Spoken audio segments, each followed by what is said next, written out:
Hoy se conmemora un aniversario de la primera invasión inglesa. El intento de invasión inglesa, si bien no fue en Buenos Aires, fue en Montevideo. En 1763, 11 buques ingleses y portugueses bombardean Montevideo sin llegar a tomarla. Claro, hay 2 invasiones, yo lo... Sí, hay 2 invasiones aquí en Buenos Aires. No. Pero en el 12, virreinato... Ah, 12, sí. No. Pero esta, en 1763, un día como hoy, atacaban la ciudad de Montevideo y intentaron, pero no cayó en manos de los... Y bueno, y la de Malvinas está cerca, porque creo que fue el 2 de enero de 1833. Sí, 1833, sí señor. Y también hoy se cumple el aniversario del nacimiento de Santa Juana de Arco, que fue la heroína francesa que salvó a Francia del dominio inglés. Y también que cayó, pobrecita, a los 21 años solamente. Y con la traición de la Iglesia. Uh-huh. La Santa Inquisición que la condena. Y también, hoy, en el día como hoy, pero de 1535, Pizarro funda la ciudad de los Reyes, que actualmente es Lima. Santa Rosa de Lima. Cuya estandarte fue donado, entregado a San Martín por haber liberado al pueblo peruano de la opresión española, que después se lo entregan como símbolo, que después lo devuelve. En 1535 dijiste. 1535. ¿Y porque Santiago del Estero en qué año lo fundan? No, posterior. Sí, posterior, pero no tanto, No, pero viene la colonización viene del norte, no te olvides, no viene de Buenos Aires. Pero fue también 1560 y pico. Sí, pero fíjate que está cerca. Todos los países, madre de ciudades, porque digamos Santiago del Estero fue la base para la colonización de toda la primera ciudad argentina, y no sé si antes, me parece que fue Asunción, porque Buenos Aires se fundó. Sí, pero digamos, la colonización prácticamente del virreinato del Río de la Plata vino del norte. Sí, de Lima. Vino de Lima.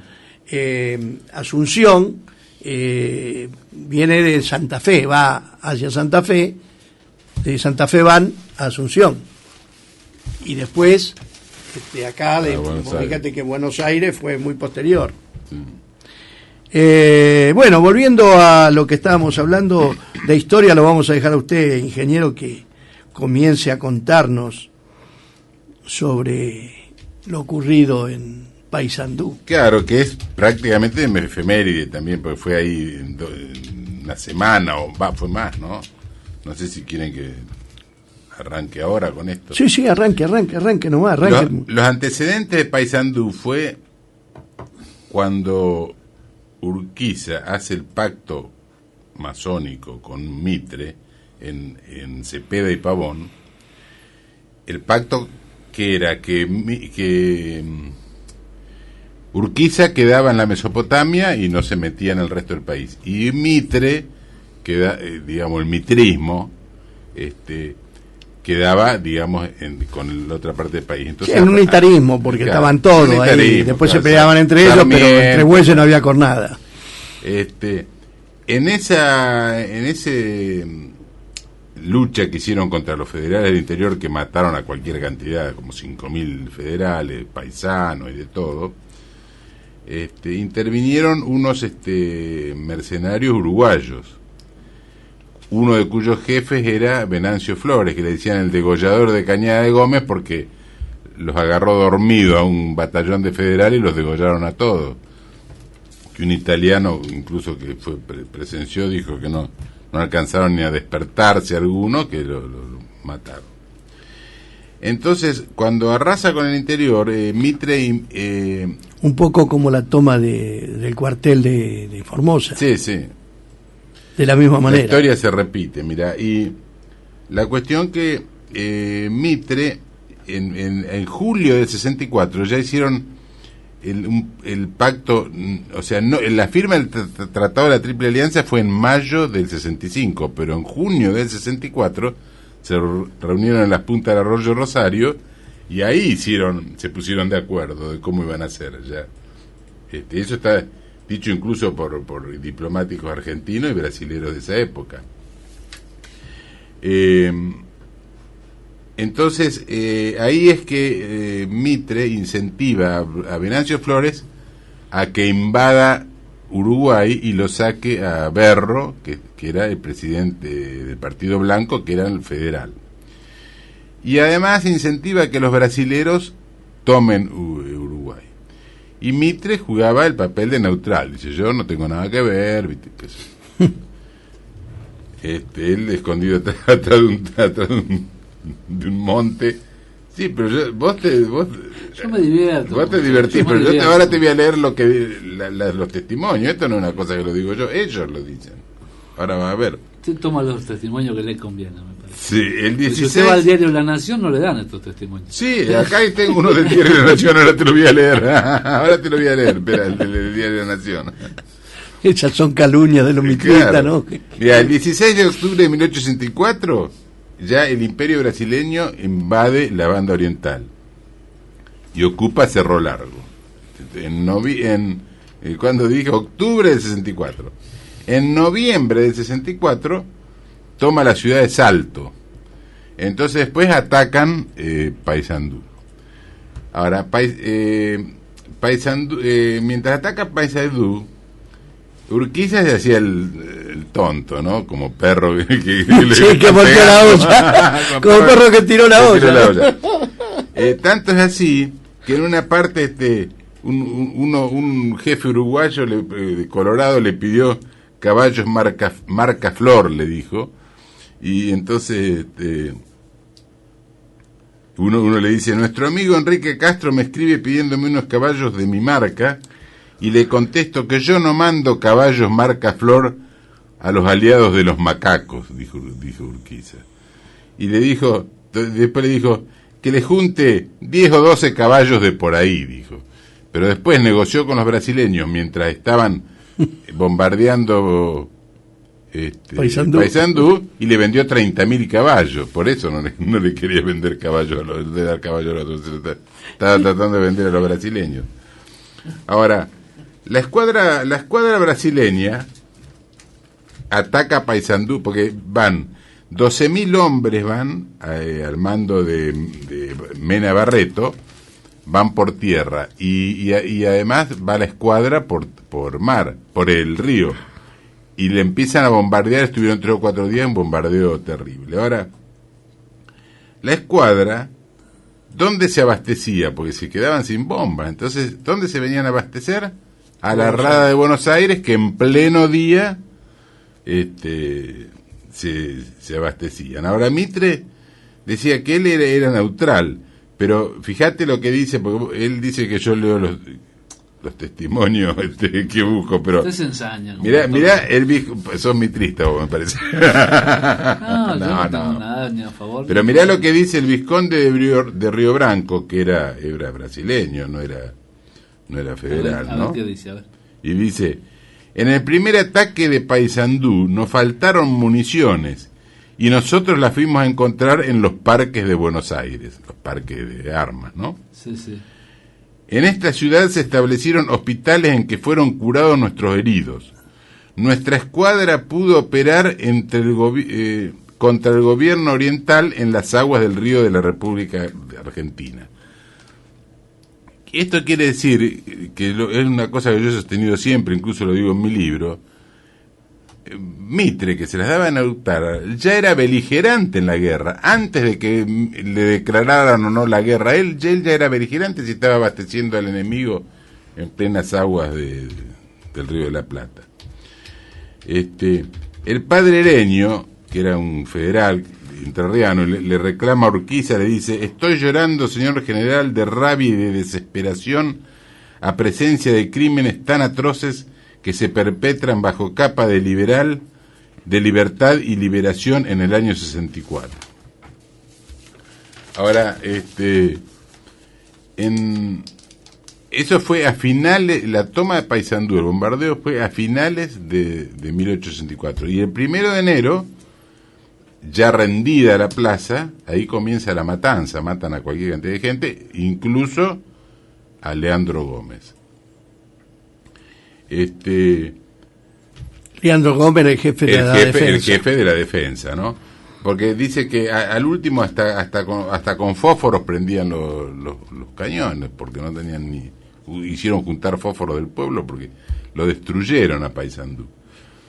En el diario del Sitio y Defensa se da el siguiente detalle. A la 1 de la tarde es muerto de un balazo de fusil el coronel Tristán Azambulla. Así, sin disminuir pelea, viene la noche. La mitad de la guarnición ha quedado fuera de combate y por falta de gente no es posible enterrar nuestros muertos queridos. Duerman en paz al pie de los débiles y arruinados muros que con tanta valentía defendieron.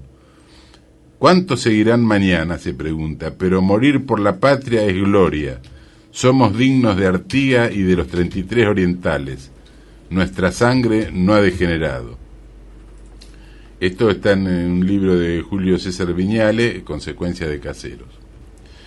En Entre Ríos, el mismo, por ejemplo, un testigo urquicista como fue Julio Victorica, que era yerno de él, ante los estragos de los cañones que contra Paysandú, porque había muchos que se querían cruzar a defenderlo, por ejemplo Rafael Hernández, que era hermano de José Hernández. Rafael Hernández cruzó y después cruzó el río Anado para salvarse. Julio Victorica, en un escrito que hace que se llama Reminiscencias Históricas, dice: la contemplación paciente de semejante cuadro era insoportable.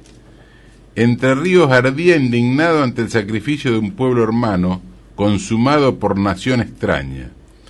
El general Urquiza no sabía ya cómo contener a los que no esperaban sino una señal para ir en auxilio de tanto infortunio, porque se ve la costa del otro lado, estaban todos del lado entrerriano mirando cómo bombardeaban y destruían Paysandú, y Urquiza no les daba no los dejaba pasar directamente.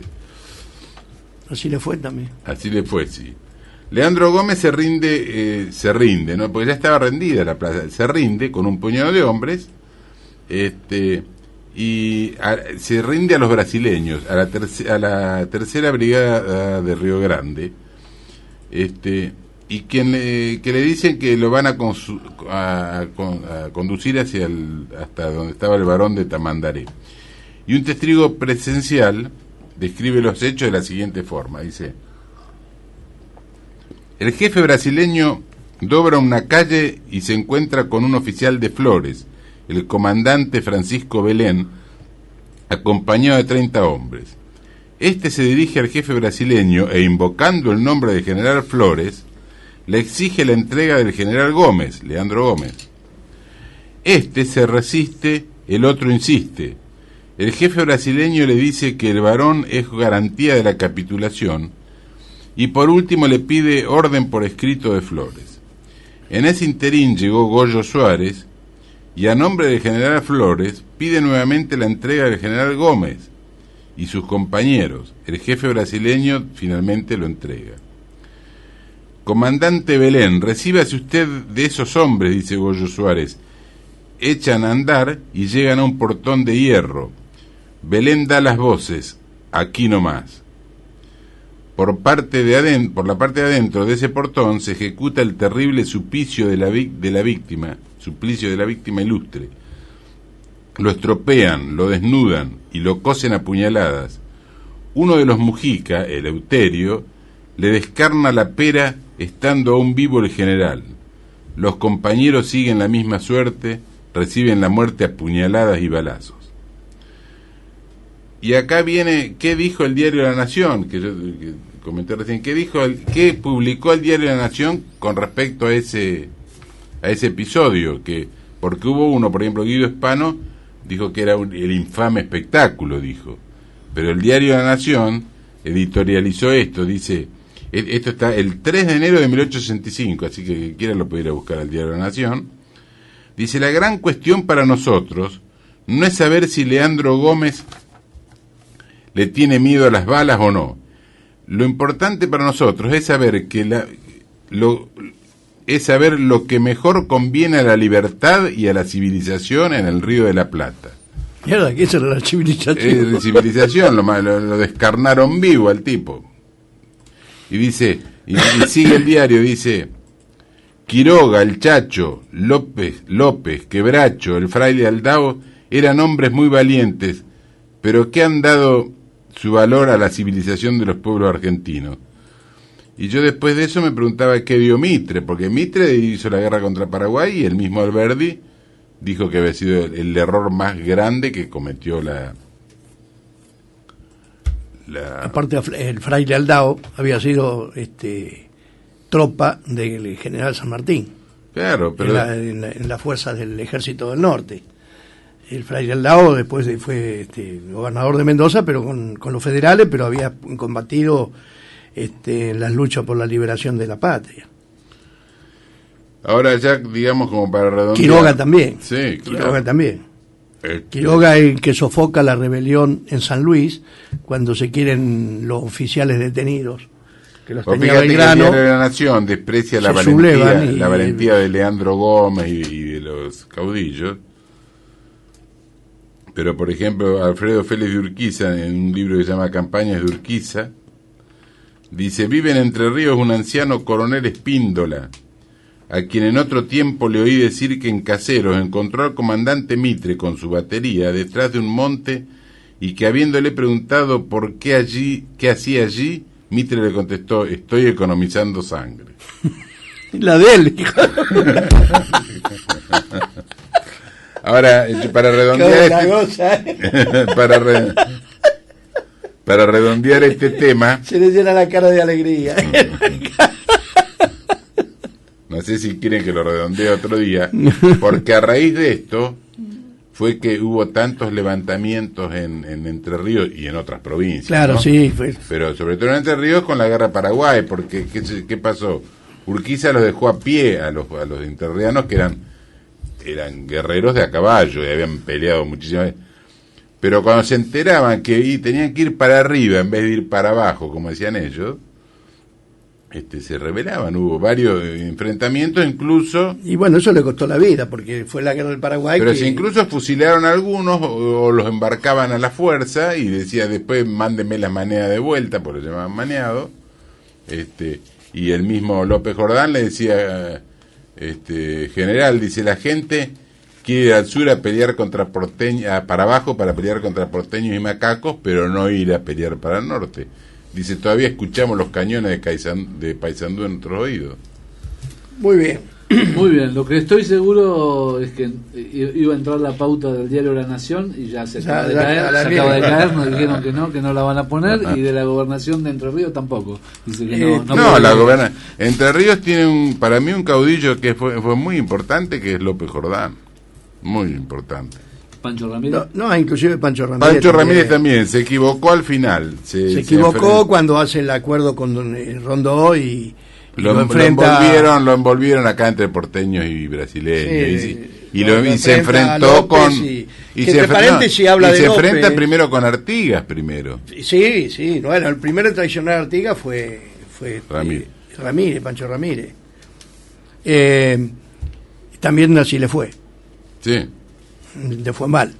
Con la Delfina, sí. Nada, para Delfina no le hicieron nada, él lo hicieron sopa. Claro, pero él a la Delfina la agarraron, le volaron el caballo a la Delfina y él volvió a defenderla y ahí es donde lo limpia.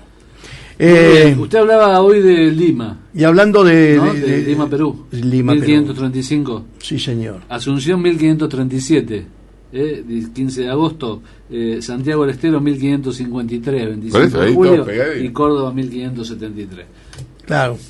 Esta vino por el lado del Atlántico y la colonización de Santiago viene por el lado del Pacífico, por el lado de Perú. Viene bajando por eso se llama Madre de Ciudades, porque de allí después se dispersó la colonización, Córdoba, Catamarca se fueron dispersando, fueron bajando, digamos. Hay un libro muy interesante que dice que en Paraguay Hay un discurso muy importante que un día te voy a traer de Perón, que habla de las madres de ciudades, de Santiago del Estero. Lo hace en Santiago del Estero. Muy interesante. Hay un libro, ahora no recuerdo el autor, que dice que los vikingos vinieron a América en 1200 y pico. Y eso y dice que incluso como es Machu Picchu era una ciudad creada, digamos, por los vikingos. Cuando los incas creo que avanzaron, ellos se retiraron y fueron a Cerro Corá, que incluso hubo un investigador francés que descubrió fuertes y escritos en las rocas y todo. Y ahí se explicó una frase, porque cuando lo matan a López, a Francisco Serrano López en Cerro Corá, la frase que se conoce es "muero con mi patria". Pero la frase completa fue: "Acá murió una civilización y yo a su vez muero con mi patria".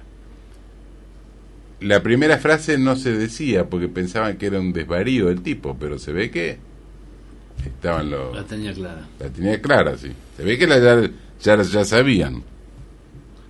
Muy bien. Inclusive hay algunos que están buscando, se sostiene que trajeron el Santo Grial, vino acá. Lo trajeron acá. Sí. Eso que yo te digo es en Cerro Corá. Después te voy a traer el nombre del autor del libro, muy interesante. Muy bien, Leonardo Castañeno y la historia argentina en tiempo.